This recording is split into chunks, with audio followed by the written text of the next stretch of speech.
அந்த பாஷாவோட ஃபைல் எடுத்துட்டு வாங்க.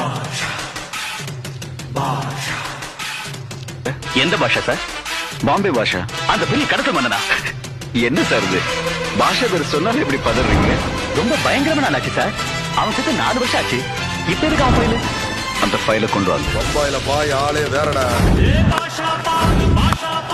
பட்டாளத்து நடைய பாரு, பகை நடுங்கும் படைய பாரு, கோட்டு சூட்டு எடுத்து கோட்டு நடக்கும் புலிய பாரு, அற்றி எரியும் நெருப்ப போல சுட்டெரிக்கும் விழிய பாரு, ரத்தம் வேர்வை வென்றும் கொண்டு ராஜாங்கத்தின் மன்னந்தானடா. இவன் பேருக்குள்ளே காந்தம் உண்டு உண்மைதானடா. இவன்